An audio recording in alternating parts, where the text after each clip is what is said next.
wonder how chocolate became the treat we crave, gift, and celebrate with. From heart-shaped boxes on Valentine's Day to steaming mugs of hot cocoa in winter, chocolate is everywhere. It's not just a snack, it's a ritual, a comfort, a tradition. But behind this beloved indulgence lies a deep, complex story, a journey that stretches back thousands of years and weaves through ancient rituals, global trade, colonization, scientific discovery, and even addiction. Today, chocolate is a global obsession. But believe it or not, it wasn't always sweet. In fact, it wasn't even solid. So let's unwrap this fascinating history and explore how chocolate managed to conquer the world. The ancient origins, sacred and bitter. Chocolate's story begins more than 3,000 years ago in Mesoamerica, an area that includes present-day Mexico and Central America. This was the home of the Olmecs, Mayans, and Aztecs. But these ancient civilizations didn't eat chocolate the way we do now. No bars, no truffles, no bonbons.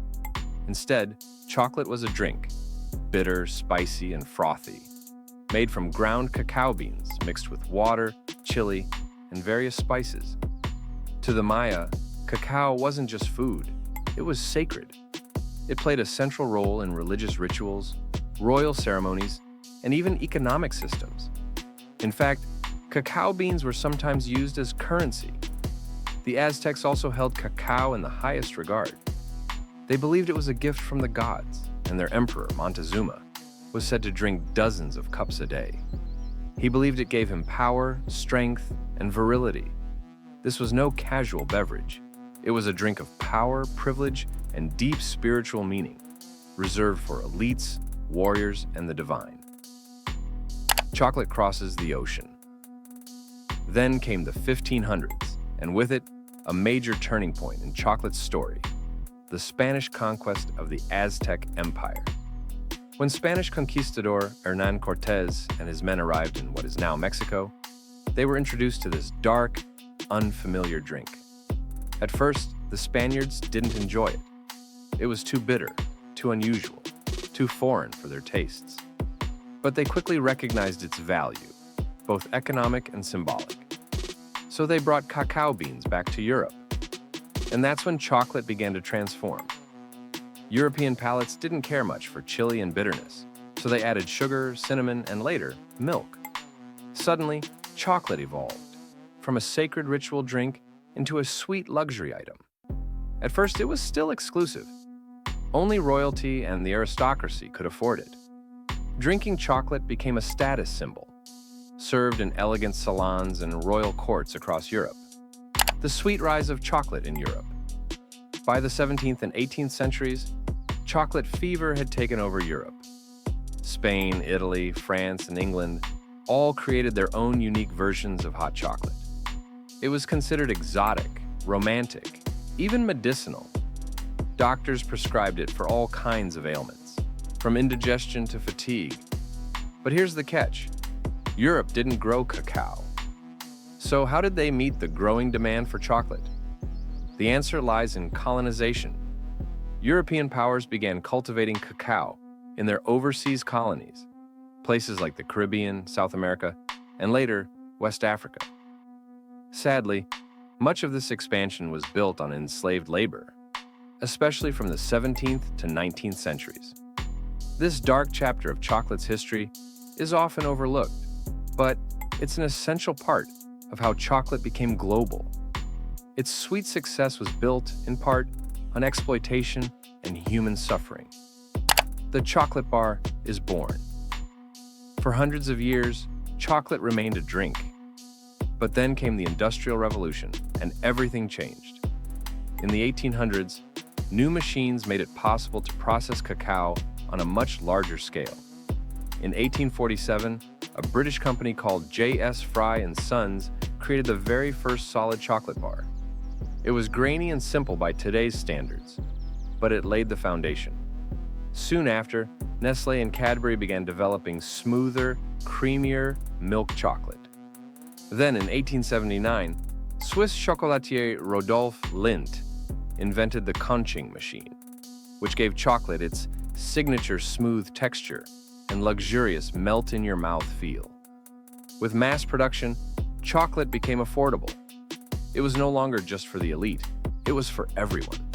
And with its irresistible taste and texture, chocolate quickly became wildly addictive. Chocolate becomes a cultural phenomenon. By the 20th century, chocolate was more than just a treat. It had become a cultural icon. It was the go-to gift, the romantic gesture, the comfort food, the childhood memory. Even the world wars helped cement chocolate's status. Soldiers received chocolate bars in their rations, not just for energy, but for a taste of home and a boost in morale. Meanwhile, marketing exploded. Iconic brands like Hershey's, Mars, Toblerone, Ferrero, and Godiva became household names. Each one told a story of indulgence, love, luxury, and delight. And of course, there's the role of chocolate in holidays. Valentine's Day, chocolate; Easter, chocolate eggs; Halloween, chocolate candy galore. Chocolate is more than a snack. It's an emotion, a tradition, a shared language of joy, the global obsession and its future. Today, chocolate is a multi-billion-dollar industry with billions of people enjoying it every day across the globe. It's in cakes, cookies, pastries, and even savory dishes. But this global obsession comes with serious challenges. Over 70% of the world's cacao comes from West Africa, where concerns about child labor, poor wages, and unsustainable farming practices are widespread. In response, ethical and sustainable chocolate movements are rising. Things like fair trade, bean to bar, and direct trade sourcing are gaining popularity. At the same time, science is taking a closer look at chocolate's potential health benefits. It's being studied for its antioxidants, mood-boosting chemicals, and heart health properties. And chocolate itself is evolving. Now you'll find raw chocolate, dairy-free vegan bars, and sugar-free alternatives that fit modern lifestyles. So the story of chocolate isn't over. It's just entering a new chapter. 2 final chocolate facts before you go. 1. Chocolate is technically a fruit. That's right, the cacao bean comes from the cacao pod, which grows on a tree.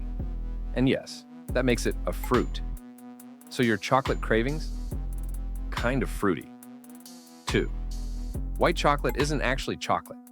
It contains no cocoa solids, just cocoa butter, sugar, and milk. Some say it's not the real deal, but it still has its loyal fans. Outro expanded. From sacred rituals in ancient temples to shelves in your local corner store.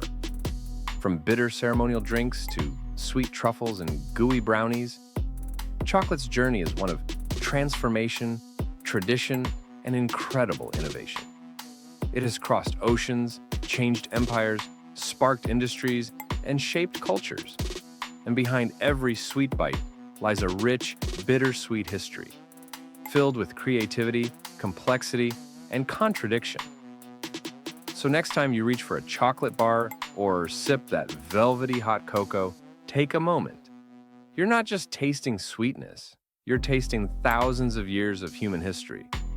If you enjoyed this deep dive into the fascinating world of chocolate, don't forget to like, subscribe, and leave a comment below. What's your favorite kind of chocolate, and why? Thanks for listening, and until next time, stay curious, stay hungry, and keep exploring. Chocolate.